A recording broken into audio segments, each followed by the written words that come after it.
maxaa xilligan ka soconaya duleedka magaalada Baydhabo ma sax baa in ciidamadii lafta gareenta bacsana ay la wareegeen deegaano ka tirsan maamulka Koonfur Galbeed xogihii ugu dambeeyay wararka ka soo baxaya deegaanada maamulkaasi ayaan warbixintan kugu la wadaagayaa marka hore soo dhow daawadayaal taariikhdu waxay ku aasaysan tahay 17 bishii shanaad ee May ee sanadda 2026 haddii aynu ku bilaawno ciidamadii taageersanaa madaxweynaha maamulka Koonfur Galbeed Soomaaliya Cabdicasiis Xasan Maxamed lafta gareene ee ku sugnaa duleedka magaalada Baydhabo ayaa halkaasi waxay ka wadaan dhaqdhaqaaqyo xooggan iyagoo doonaya inay dib u la wareegaan deegaanada maamulka Koonfur Galbeed Soomaaliya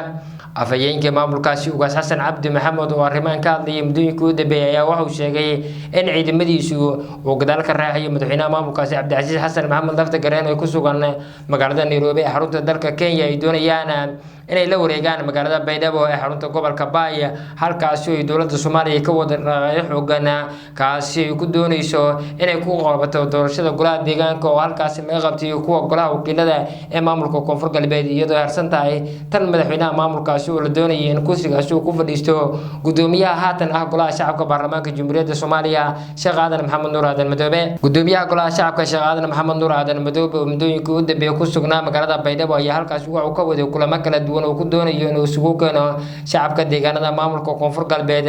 hase ahaatee ciidamadii lafta galeen oo halkaas weerar ku qaaday maalintii Jimcaha ahayd ayaa lagu dilay duleedka magaaladaasi laba taliyo oo ahaa taliyihii guutada 8aad iyo taliyihii guutada 9aad ee ciidanka xoogga dalka dawladda oo arrintaasi ka xumaatay iyo ciidamo dheeraad waxay geysay duleedka magaalada Baydhabo ee xarunta gobolka Baay wasiirka wasaaradda xanaanada iyo xoolaha xukuumadda federaalka Soomaaliya Xasan Elaaye ayaa isagu halkaas kormeer wuxuu ka waday duleedka magaaladaasi iyagoo doonaya inay dib u la wareegaan deegaanada ka maqan gacanta maamulka Koonfur Galbeed Soomaaliya uu hogaamiyo Jibriil Cabdirashiid Xaaji Cabdi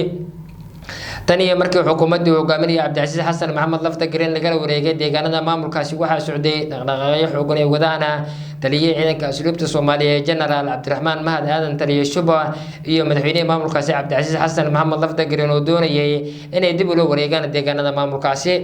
hase ahaatee dawladda oo arrintaasi ka duulaysa ayaa ciidamo dheeraad waxay geysay duleedka magaalada Baydhabo ee xarunta gobolka Baay halkaas oo ay doonayaan in ammaanka deegaanadaasi laga markaasi ay ka qabtaan ama ay sugaan ammaanka magaalada Baydhabo inta ay socoto doorashada ololaha maamulkaasi oo markaasi lagu dooranayo waa tan madaxweynaha maamulkaasi oo la doonayay in kursigaasi la geeyo hogaamiyaha golaha shacabka Sheekh Aadan Maxamed Nuur Aadan Madoobe doorashadii ka dhacday maamulka Koonfur Galbeed ayaa khilaaf xooggan ay soo shaac bixiyeen iyagoo markaasi ururadii ka qayb galay doorashadaasi ay aad markaasi u khilaafeen oo ay markaasi sheegeen xisbiga cadaaladda iyo wadajirka ee GSP inuu qabtay doorasho markaasi ay sheegeen mid ku shubasha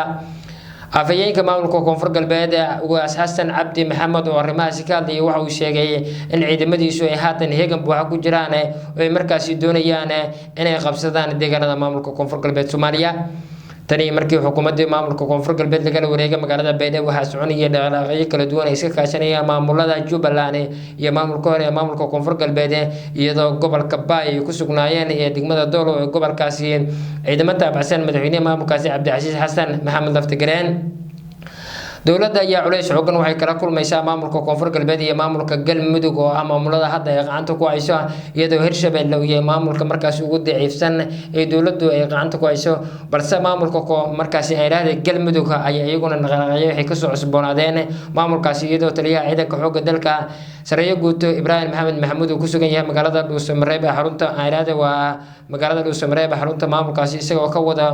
inuu tababaro u soo xiray ciidamo xoog leh oo dawladda doonayso inay markaasi uu kula wareegto gacanta magaalada Dhuusamareeb Axmed Cabdi Kaali oo qorqor oo gacan ka leeyahay madaxweynaha dalka Djibouti Ismaaciil Cumar Geele iyo xildhibaano uu kamid yahay waa markaasi xildhibaano Yaasiin Faray oo ku jiro ayaa doonaya inay gacanta ku hayaan deegaanada maamulkaasi